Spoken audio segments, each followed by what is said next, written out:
I was presenting the core patent, the one every contract leaned on, when my controls stopped responding. No error message, no warning, just silence where authority used to be. A pause followed. Then Rex Halver spoke. "Let's stop here," he said, almost kindly. "This is no longer necessary." My access vanished, while his tone stayed pleasant. HR appeared at my side.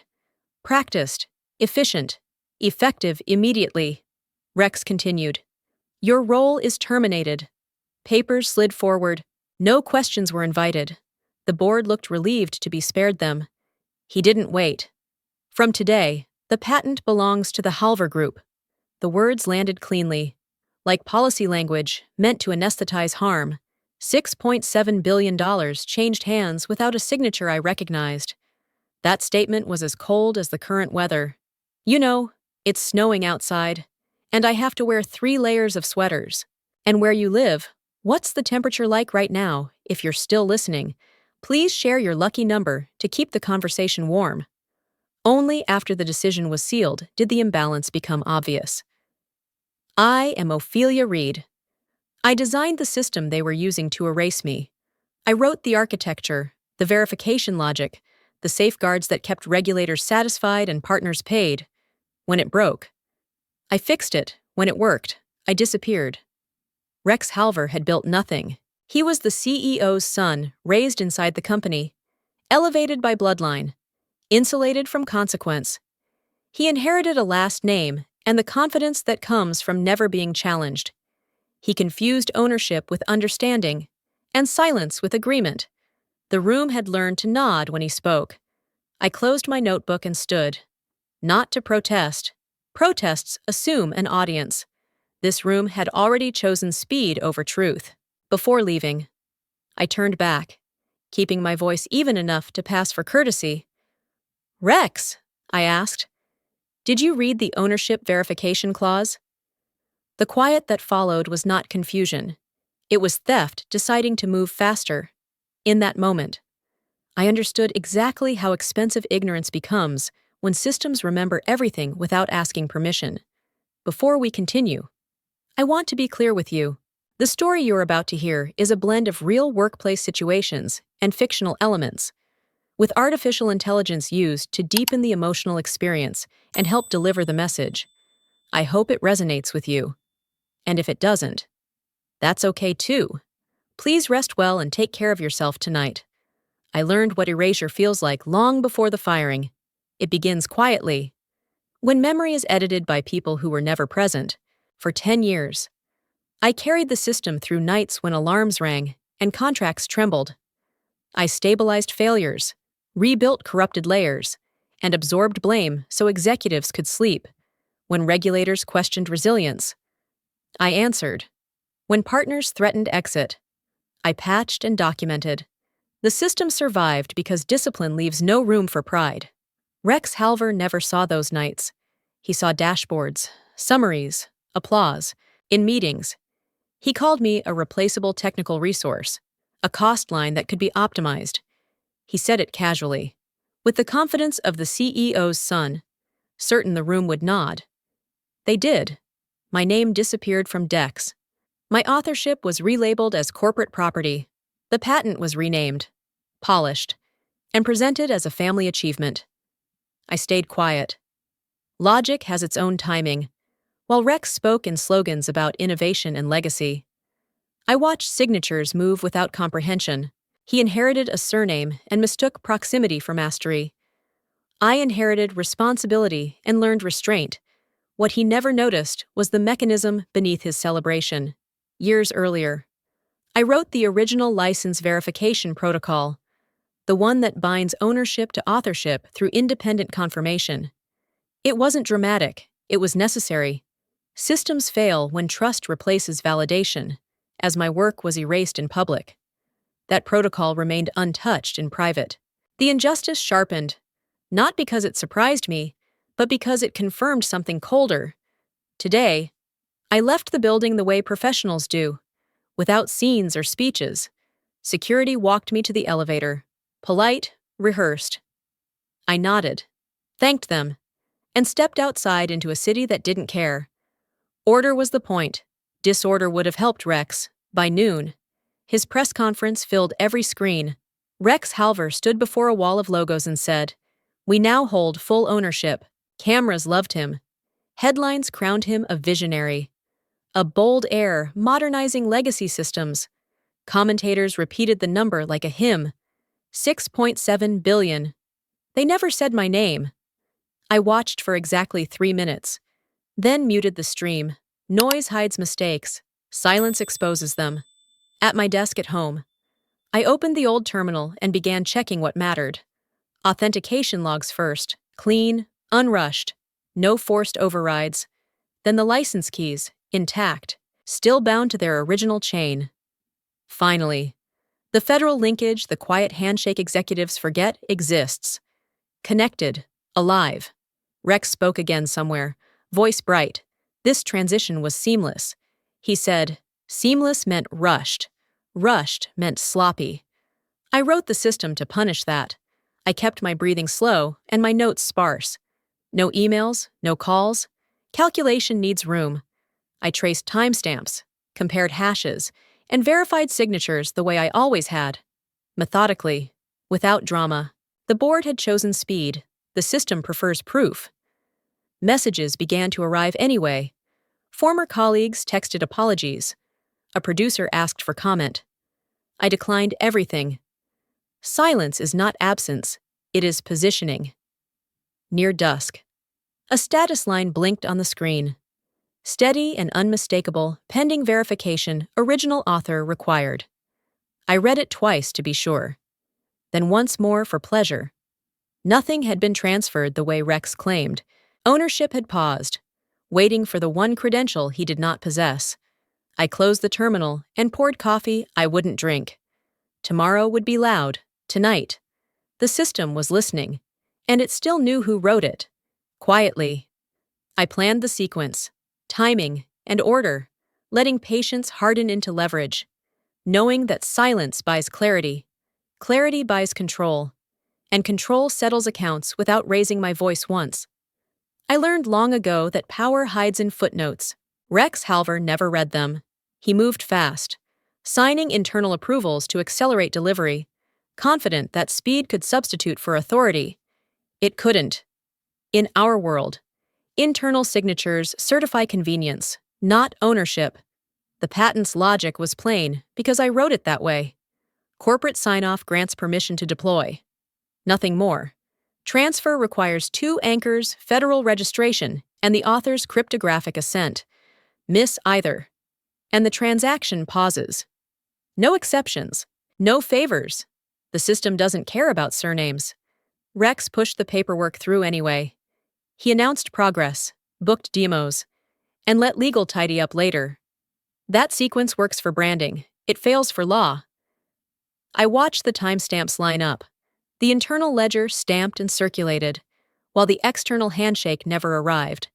The gap was small, almost polite, but it was decisive. Control returned quietly.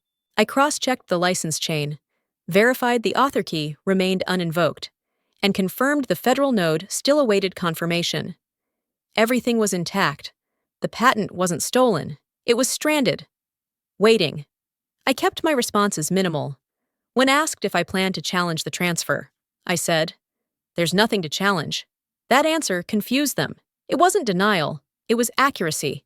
A transfer that never completes doesn't need a fight. Late afternoon, the proof arrived. An email landed in my inbox. Unforwarded.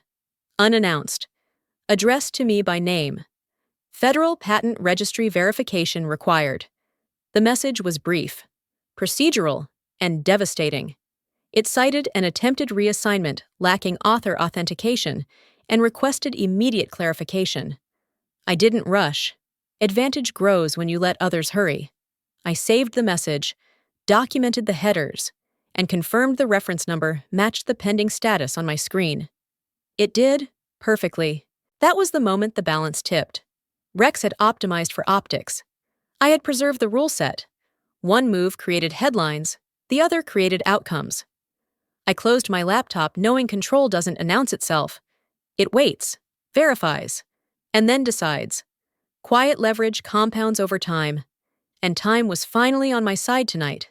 Steady, patient, exact, and legally irreversible by design alone, always. On the day Rex Halver celebrated his victory, I was invited. I accepted the invitation because refusal would have been louder than attendance. The restaurant glittered with polished glass and borrowed confidence, a perfect stage for Rex Halver's announcement of the new Halver Empire. Investors laughed easily. Cameras drifted. The past was curated and seated near the back. Where I belonged, Rex greeted me with a smile practiced in boardrooms. "Ophelia," he said, as if the name were a footnote. "It felt right to have you here. You're part of our history, a symbol, not a participant, a relic displayed to legitimize a takeover." I nodded and took my seat while champagne moved faster than truth. Speeches followed predictable arcs. Rex praised innovation, speed, and courage, all qualities he attributed to momentum rather than understanding. When he raised his glass, he added, "This system is finally ours." Applause swelled. I didn't drink. Irony has a taste I never enjoyed. At my table, conversation sharpened. A director leaned over and said, "You must be proud," I replied. "Pride requires recognition." Rex overheard and smiled wider, mistaking restraint for surrender. He leaned closer and whispered, "You'll see how well we take care of it." I met his eyes and said nothing. Dinner progressed in careful courses, each more elaborate than the last.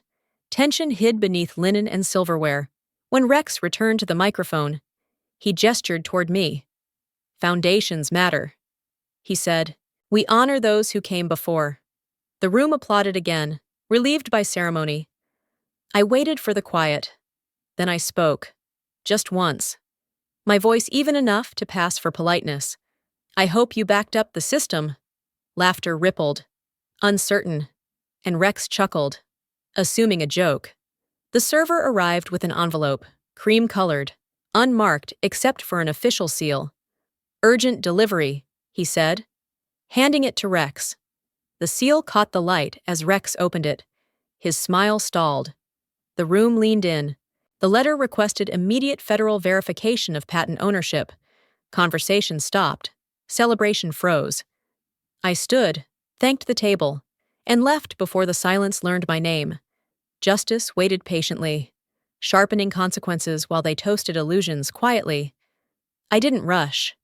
Control doesn't announce itself with noise. It arrives when preparation meets timing. Back in my apartment, I opened the console I had kept isolated for years. Untouched and patient, the license recovery mechanism was already there, waiting for intent. Not anger. I authenticated once, deliberately, and the interface changed. The countdown appeared without drama. Verification window initiated. Minutes, then seconds, began to tick away. Steady and indifferent. This wasn't sabotage. It was enforcement. I watched the indicators align as the system reached outward, checking what Rex Halver had never bothered to confirm. Across town, Rex was telling advisors it was a technical hiccup. "Nothing major," he said. According to a message forwarded to me, "We'll reboot and move on." He believed confidence could overwrite process. He believed ownership was a setting that could be toggled back. I had built the mechanism precisely to prevent that assumption. The system progressed through its Gates license chain validated. Author key pending. Federal node contacted. Each step locked behind the last. No shortcuts. No favors. I documented everything. Screenshots timestamped. Logs archived. My breathing even. Control felt physical now, like pressure equalizing. The clock kept counting, with each passing second. Rex's window narrowed. He still hadn't noticed the silence from the one office that mattered. Federal verification doesn't announce itself to press teams. It listens, confirms, and decides without applause. Then the status changed. Approved. No alert. No sound. Just a single line updating itself, as if it had planned to be that way. Federal authentication accepted. License recovery authorized. Ownership reverted. I sat back and let the moment settle. The explosion wasn't loud, but it was complete, somewhere. Accounts would freeze, contracts would pause. Rex would ask for explanations that couldn't be spun. I hadn't raised my voice or my profile. I had raised the standard. As the countdown reached 0, the interface cleared. Calm. Control wasn't about taking something back. It was about restoring alignment. The system had done exactly what it was designed to do, and for the first time since the firing, everything felt precise again today. If you believe activating the license recovery, letting the verification process run instead of reacting emotionally was the right call. Leave the number 1 in the comments. Your opinion matters. Because these choices only have meaning when people speak up and judge them together. The collapse didn't announce itself with alarms. It moved quietly, one locked door at a time. I saw it first on my screen, corporate accounts flagged, then frozen, their status changing from active to restricted without negotiation. The Halver Group's liquidity vanished mid-transaction. Payments halted in clean, bureaucratic language. Within minutes, international contracts followed. Distribution partners triggered suspension clauses automatically, not out of fear, but compliance. The system didn't accuse anyone. It simply stopped recognizing authority. Agreements waiting on licensed validation stalled, then expired. What Rex had called momentum became friction everywhere at once. Banks moved next. Credit lines tightened, then closed. As risk engines recalculated exposure, calls went unanswered. Approvals were revoked. I imagined the boardroom filling with raised voices, fingers pointing at screens that no longer responded. Rex Halver had always confused speed with control. Now speed worked against him. Messages reached me through intermediaries. He's losing it. One read, another said. Rex keeps saying it's a glitch. He demanded resets, overrides, explanations. None came. Systems don't reassure. They verify. Panic can't authenticate ownership. I stayed where I was, documenting the sequence as it unfolded. Freeze, pause, suspend. Each step irreversible without the credential Rex didn't have. Control fractures when authority is borrowed. It shatters when proof is missing. Then the final update appeared. Understated and decisive. Patent ownership synchronized. Author verified. Ophelia Reed. My name returned without ceremony. The system corrected itself, aligning record with reality. I didn't smile. Restoration isn't celebration. It's resolution. Somewhere. Rex learned that titles don't unlock vaults, and confidence doesn't reopen doors sealed by law. The empire didn't fall all at once. It collapsed in layers, each dependent on the last, until nothing moved forward. Silence replaced noise. Stillness replaced bravado. The patent was mine again. Not because I took it back, but because it never truly left. I closed the file and exhaled slowly. This was the cost of mistaking inheritance for understanding. Systems remember their creators, and when they do, everything else stops. I didn't answer the first call. Desperation always rings twice. The third time, I picked up, not out of mercy, but precision. Rex Halver's voice arrived fractured, stripped of the confidence he wore so easily days ago. Ophelia! Listen, he said quickly. There's been a misunderstanding. Legal says the system flagged the transfer incorrectly. He spoke like speed could undo structure. I let the silence stretch until he filled it again. This doesn't have to escalate, Rex added. We can fix this internally. Internally. The word betrayed him. You fired me internally, I replied. You took the patent internally. My tone stayed level. The system doesn't operate that way. He exhaled sharply. You know what I mean. My father is furious. He's on calls with the banks. This freeze is hurting people. Pressure, dressed as concern.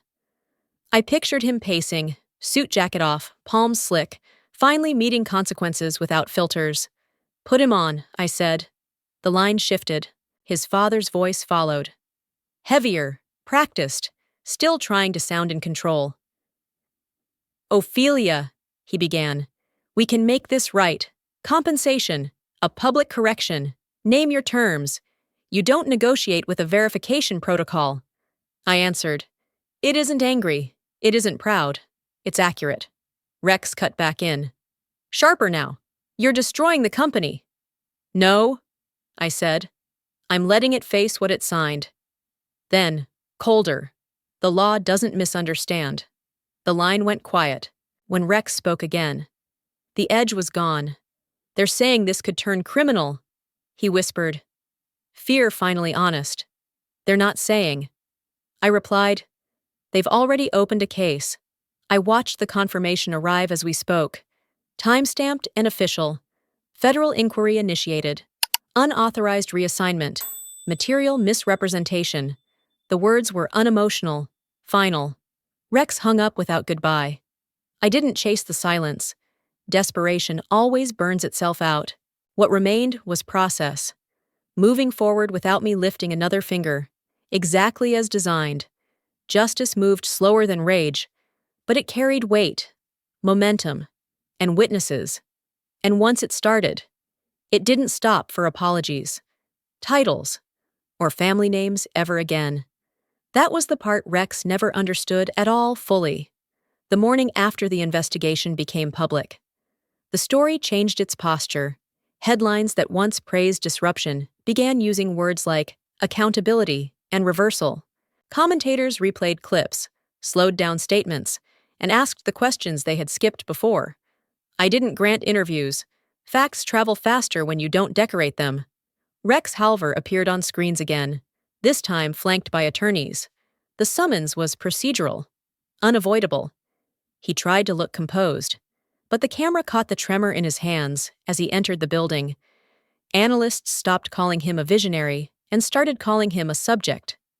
That shift matters. Language is how order reasserts itself. By afternoon, his father resigned. The announcement was brief, respectful, and devastating. Years of curated authority collapsed into a paragraph citing responsibility and transition. Partners issued statements distancing themselves. Boards do that when gravity returns. Reputations fall not with explosions, but with consensus. I watched none of it live. Instead, I reviewed confirmations as they arrived, one after another, methodical and complete. Ownership restored, licenses validated, investigations proceeding. The system had settled back into alignment, and with it, the noise lost its leverage. At dusk, I released a single statement. No accusations, no victory lap. I announced a new company focused on secure infrastructure built with verifiable authorship at its core. The market understood immediately. Credibility attracts capital when it's quiet. The twist surprised them. Not me. My name wasn't returning to the old tower. It was moving forward. Former colleagues reached out. Regulators acknowledged cooperation. Clients asked about timelines. Order doesn't rush. It schedules. As night fell, I closed my laptop and stood by the window. Justice doesn't feel like triumph. It feels like balance restored, accounts settled, and systems behaving as designed. The spotlight moved on, but the structure remained. Tomorrow would bring work, not spectacle. That was the point. When the light finally finds the truth, it doesn't linger. It hands the future back to those prepared to build it correctly, and then it leaves them alone to do so. I welcomed that quiet, because sustained order is built by patience, discipline, and decisions that withstand scrutiny long after applause fades. Morning arrived without applause. I signed the new contract at a quiet desk, its value higher than anything the Halver Group had promised, and felt nothing dramatic. The numbers mattered, but not the noise. What mattered was that the terms were clear, the authorship respected, and the system aligned again. I didn't celebrate. I didn't call it revenge. Correction doesn't need witnesses. It only needs accuracy and time. The same discipline that built the original framework guided the next chapter, steady and unhurried. As I closed the folder, the past finally lost its pull. The work ahead felt clean, deliberate, earned. I understood then what Rex never did, and what his name could not buy. Power doesn't live in the Halver surname. I thought, It lives with those who understand and respect the system. That realization was enough. Justice didn't roar at sunrise. It settled, cold and precise. At last, what this experience taught me wasn't about winning or losing. It was about how systems reveal character.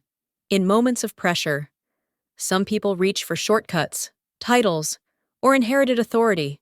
Others rely on preparation, patience, and rules they respected long before they needed protection. I learned that doing things the right way can feel slow and lonely, especially when injustice happens publicly and fast.